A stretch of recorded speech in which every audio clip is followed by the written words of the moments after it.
The monarchy had survived family quarrels, whispered betrayals, and years of carefully managed silence. But nothing prepared the palace for the moment Sophie and Edward stepped forward together. Their statement was brief, deliberate, and impossible to misunderstand. They stood firmly behind Prince William and Queen Catherine. In those few words, neutrality vanished, loyalties hardened, and a private royal struggle became a public declaration of allegiance. Before we go deeper into what this really means for the royal family, make sure to subscribe so you don't miss a single update. Sophie and Edward issued the declaration through a senior royal communications office, the department responsible for releasing approved statements on behalf of working members of the family. That detail mattered. Their support had not been whispered to friends or passed through unnamed aides. It had been authorized, recorded, and placed permanently beside the monarchy's official words. Sophie paused before signing the final page. The Duchess understood that standing so openly with William and Catherine could be interpreted as rejecting another senior figure, even if no name appeared. Her hand remained above the paper for several seconds. Edward watched her hesitation, then told her quietly that they had remained silent long enough. The prince knew neutrality could become complicity when the family's future was being shaped behind closed doors. The statement reached William inside a private sitting room. He read it once, then again. The future king felt his shoulders loosen, but relief quickly gave way to sadness. Sophie and Edward had risked pressure, colder invitations, and strained family relationships by choosing him publicly. Their loyalty offered comfort, yet it also proved how serious the division had become. One phrase carried particular force: the future stability of the crown. The crown meant the monarchy as an institution, not merely the person wearing the title. By using those words, the couple had moved beyond personal affection. They were judging who possessed the discipline and trust required to guide the family through its next era. Catherine then learned the most personal detail. Sophie had insisted that the declaration call her Queen Catherine, rather than reduce her to William's supporting spouse. The trusted confidant wanted the wording to acknowledge years of sacrifice, growing authority, and the central position Catherine would one day hold beside him. Before publication, sealed copies were delivered to Charles and Camilla. The king read the statement in silence. The queen consort stopped at the phrase about future stability and understood the challenge hidden within it. But while William and Catherine absorbed the unexpected strength of that support, another royal household was reading the same words and hearing within them something far more dangerous than loyalty. Behind the formal titles stood four people carrying very different wounds. William had spent years preparing to inherit a crown strained by division. Catherine had endured scrutiny while becoming the family's calmest public presence. Sophie understood what it meant to earn trust slowly, while Edward knew the cost of standing apart from powerful voices. Their alliance was not born from ceremony. It was forged through disappointment, restraint, and shared survival. William's deepest concern was not simply succession, it was credibility. The crown, the monarchy as an institution, rather than only the person wearing it, could not survive another generation of private rivalries hidden beneath rehearsed smiles. Yet the prince also feared that forcing change too quickly might fracture his relationship with Charles, leaving the future king to inherit stability in public and bitterness in private. Catherine carried a quieter wound. She had accepted growing responsibilities while refusing to challenge those who reduced her influence or claimed her restraint as weakness. Sophie and Edward's declaration became the first unmistakable proof that someone had noticed. Her sacrifices had not disappeared. Her silence had been seen. Sophie visited Catherine without photographers, secretaries, or aides. The trusted confidant found her still unsettled by the statement's force. Catherine admitted she never expected anyone to place themselves publicly beside her, knowing the consequences. Sophie took her hand and answered that support meant nothing if it appeared only when it was safe. Edward spoke just as plainly to William. He admitted that he had spent years believing loyalty required silence. The future king told him silence could protect peace for a time, but it could also allow resentment to become the family's permanent language. Edward understood the warning, because he had already watched quiet compromise harden into expectation. Then Sophie revealed what she had preserved. Through detailed private notes taken after several tense royal meetings, she had recorded moments when Catherine surrendered ceremonial recognition to prevent embarrassment for Charles and Camilla. The princess had allowed others to receive credit, accepted altered seating, and withdrawn from announcements so family tensions would not become public spectacle. Edward disclosed that the statement had been planned for weeks. One palace advisor had warned him that supporting William openly could alter his access, duties, and standing. He signed anyway. Sophie then named the moment neutrality became impossible, a private ceremony where Catherine saved the event from collapse, only to be publicly diminished afterward, so another royal figure could appear in control. To understand why Sophie finally crossed the line from quiet sympathy to open allegiance, the story must return to the ceremony that changed everything, and to the humiliation no one in the room could forget. Every royal rupture has a moment that appears small to outsiders, but becomes unforgettable to those who witness it. For Sophie, that moment arrived during the Windsor Children's Trust ceremony, when Catherine rescued a failing engagement, comforted grieving families, and restored dignity to an event already slipping into chaos. Yet minutes later, her role was deliberately reduced in the official acknowledgement. The applause continued, but something inside the family broke. Catherine had not been scheduled to lead the ceremony. The principal royal host arrived late, speakers lost their order, and bereaved families were left waiting while senior officials argued over the program. The Windsor Children's Trust was a fictional royal charity, supporting children after serious illness and family loss. So every delay carried emotional weight. One careless mistake could make vulnerable guests feel like decoration inside a palace event. Catherine stepped in before the embarrassment deepened. The princess reordered the speakers, reassured an overwhelmed young guest, and asked William to remain beyond his scheduled departure so every family could receive private attention. The prince agreed immediately. Together, they prevented the engagement from becoming another polished failure hidden behind ceremonial language. Sophie watched Catherine carry the emotional burden without complaint. The trusted confidant saw her calm, frightened parents, guide uncertain staff, and surrender her own prepared remarks when time became short. Then the official closing acknowledgement praised senior offices, organizers, and the delayed host, but never mentioned the woman who had saved the ceremony. Catherine lowered her eyes and folded the unused copy of her speech. Edward confronted a senior courtier afterward. The Duke asked why her intervention had been erased from the record. The official replied that public precedents, the formal order deciding which royal receives recognition first, had to be protected. Edward understood the truth immediately. Palace hierarchy was being defended at the expense of honesty. Sophie later found Catherine alone, placing handwritten messages from affected families back into a box. The princess revealed through that private conversation that she had been asked not to correct the official account, because doing so might create unhelpful comparisons inside the household. She spoke without bitterness, which made the humiliation harder to witness. Edward discovered something worse. The original acknowledgement had praised Catherine directly, but her name was removed shortly before the ceremony ended, following an instruction from a powerful private office. The omission had been deliberate. That evening, Sophie and Edward made a private promise. If Catherine was diminished again, they would not remain silent. The ceremony planted the wound, but the family council tore it open because this time Catherine was not merely denied praise, she was asked to surrender authority that William believed she had already earned.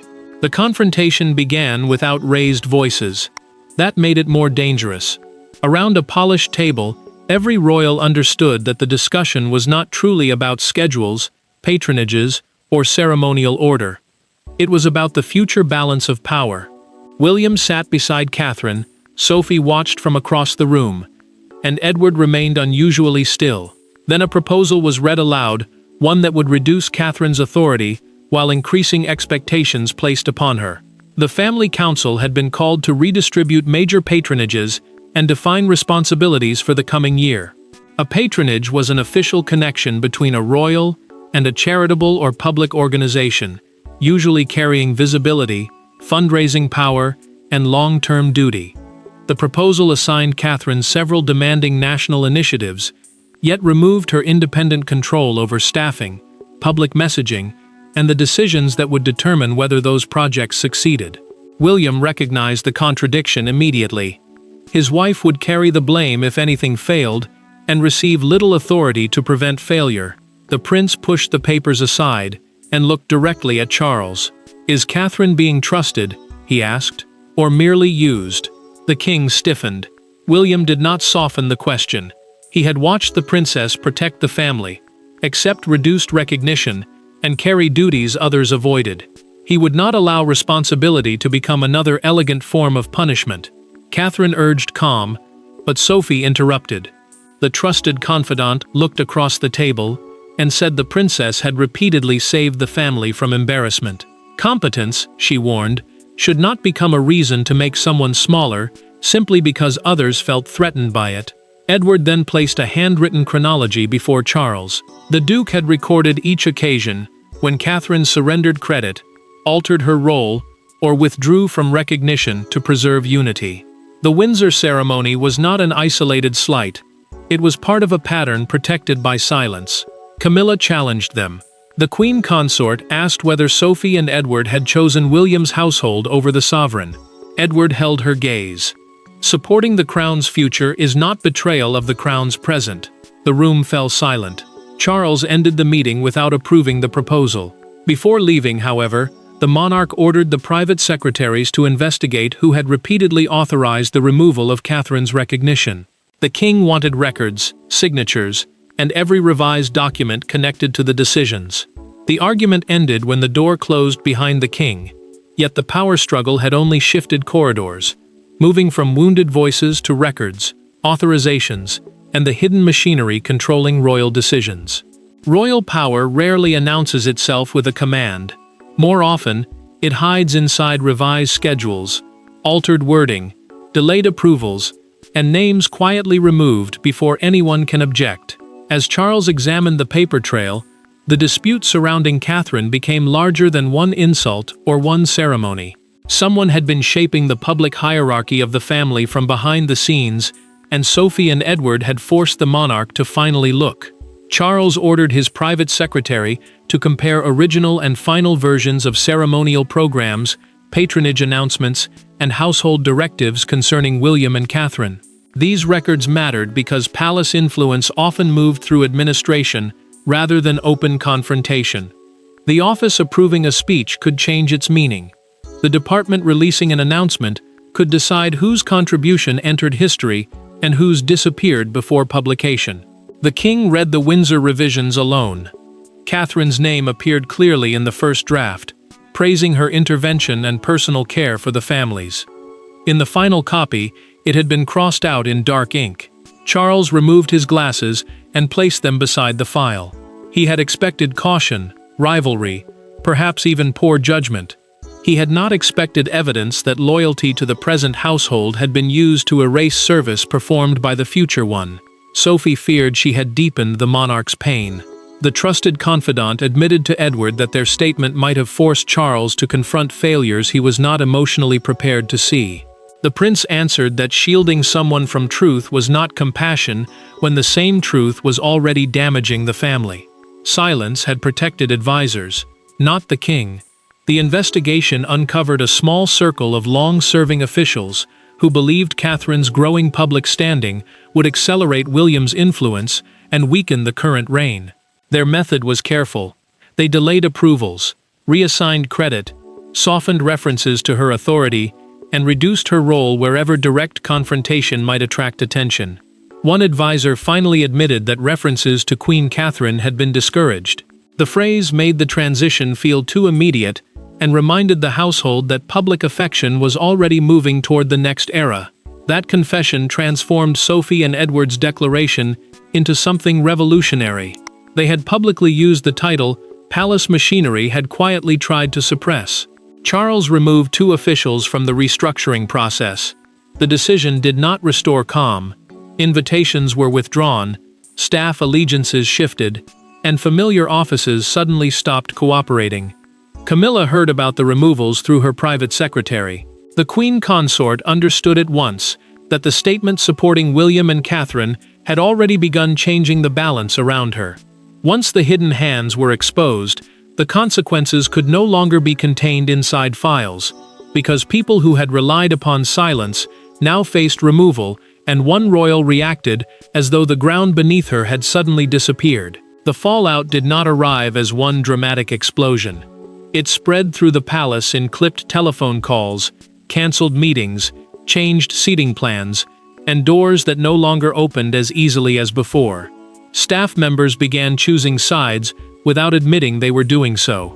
William felt the weight of victory he had never wanted. Catherine feared becoming the symbol of a family fracture, and Camilla confronted a new reality she could no longer dismiss. Authority over several joint initiatives moved to William and Catherine's household.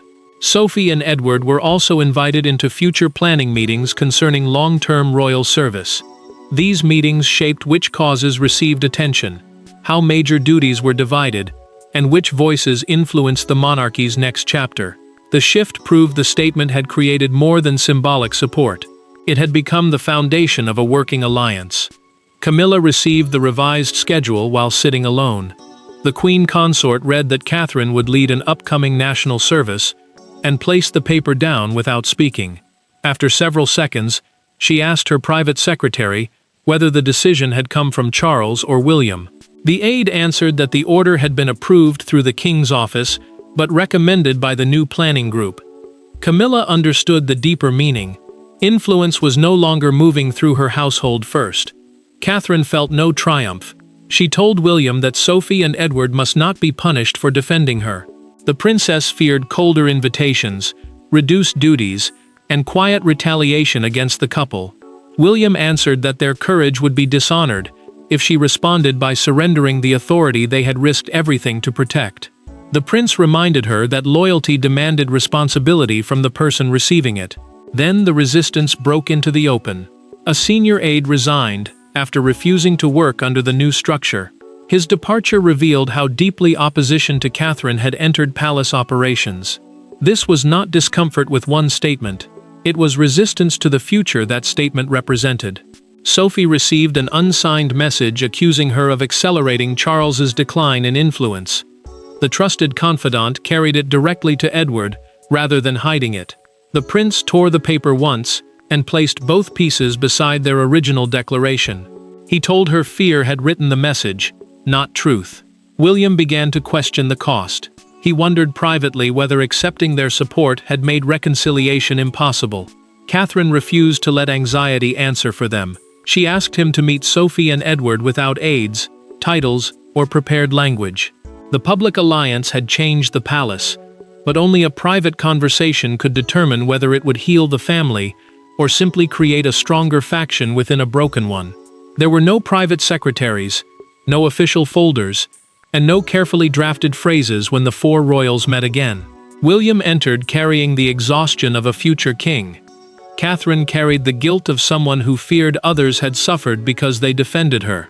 Sophie and Edward brought no strategy, only a decision they had already made. For the first time, they spoke not as institutions, but as a family confronting what silence had cost them. William, Catherine, Sophie, and Edward gathered inside a small Windsor sitting room after agreeing that no aides would attend and no formal record would be created. That choice mattered. A recorded royal meeting could become evidence, leverage, or another carefully managed version of events.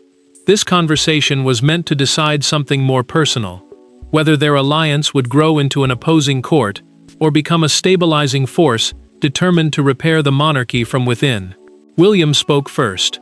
The prince admitted that Sophie and Edward's statement had strengthened him, but he feared it might permanently divide them from Charles. He did not want loyalty to his future reign purchased through estrangement from the present king. Edward answered without hesitation. The Duke said his greater fear was allowing the next reign to inherit the same resentments poisoning the current one. Silence had not protected Charles. It had allowed advisors, rival offices, and wounded pride to speak in his place. Remaining neutral would only deliver that damage to William untouched. Catherine turned toward Sophie and apologized for the attacks directed at her. The princess had read the unsigned accusations and knew the trusted confidant was being punished for standing beside her. Sophie moved her chair closer. "I was not defending one woman's ambition," she said. "I was defending the dignity of service performed without recognition." Then Sophie revealed what Charles had told her privately during a documented telephone conversation. The king had thanked her for forcing him to examine what he had avoided. He could not publicly support every phrase in the declaration, but he acknowledged that it exposed a dangerous imbalance inside the household. Edward proposed a family compact. No royal office would undermine another through anonymous briefings, altered acknowledgements, delayed approvals, or administrative obstruction. William agreed, and promised that the principle would continue into his reign. Catherine supported it on one condition: the compact must protect every household, not simply those gathered in the room. When the four emerged, they announced nothing. Instead, they prepared to appear together at an upcoming national service, where unity would have to be shown rather than explained. Their private promise needed no signatures, but its meaning would soon be tested before cameras, crowds, and a nation searching every expression for evidence that the monarchy had chosen either reconciliation or war. By morning, the statement had become more than palace news. It was a national argument about loyalty, succession, and the woman increasingly seen as the emotional center of the monarchy. Commentators dissected every word. Newspapers searched for winners and casualties. Yet the most powerful response came without a speech. At the national service, Sophie stepped forward before the assembled crowd and made one simple gesture that transformed the meaning of everything. Broadcasters initially presented the declaration as evidence of a widening divide between the current and future royal households. Some asked whether Sophie and Edward had formally shifted their loyalty toward William. Others warned that public support for the prince and Catherine could make Charles appear isolated inside his own reign. Palace officials tried to contain the speculation by confirming that the king had approved the Edinburgh's place beside the couple at the forthcoming national service. Sophie felt the pressure before leaving. The Duchess asked Edward whether their actions had made the family look weaker. The prince answered that weakness had come from hiding the truth, not from standing beside those carrying the monarchy's future. He reminded her that public unity meant little if private resentment continued deciding every important choice. William saw Catherine's hands trembling moments before they appeared. The future king moved closer and told her she did not need to prove anything that day. She only needed to accept that she was no longer standing alone. The princess steadied herself, but the words carried a deeper meaning. Sophie and Edward had not simply defended her role. They had broken the isolation that once made every duty feel like a test she had to survive alone. Outside St. Paul's Cathedral, the turning point arrived. Sophie stepped forward, then deliberately paused on the cathedral steps. She waited until Catherine reached her and took her hand before the four royals entered together. The gesture lasted only seconds, yet the crowd understood it immediately. Sustained applause rose around William, Catherine, Sophie, and Edward, transforming what critics had called a faction into something resembling reconciliation. The next morning, a major newspaper carried the image beneath the headline, "The family chooses its future."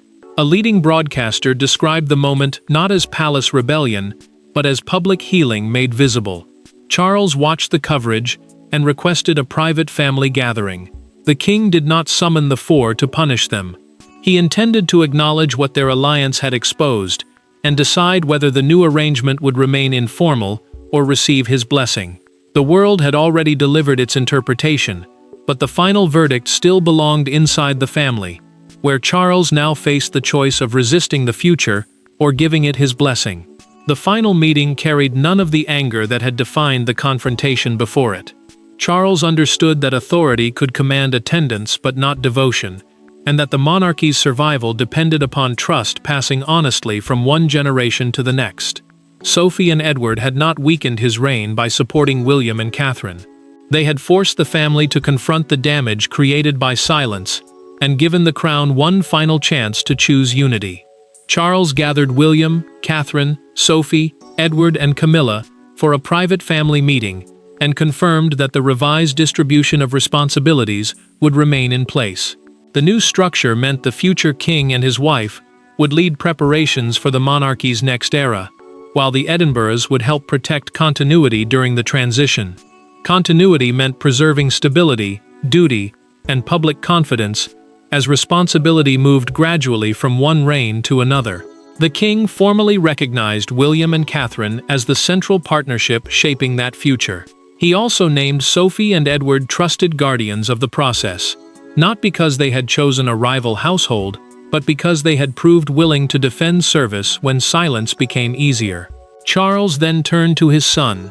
He admitted that the public statement initially felt like a judgment upon his reign. William answered that it had not been written to replace him. The prince said it was meant to protect everything his father would one day leave behind. The truth carried no triumph, and that restraint allowed Charles to hear it without feeling defeated. Catherine faced Camilla next. She said she wanted neither humiliation nor revenge.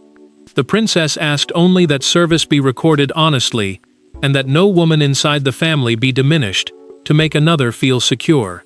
The queen consort listened in silence before accepting the revised structure.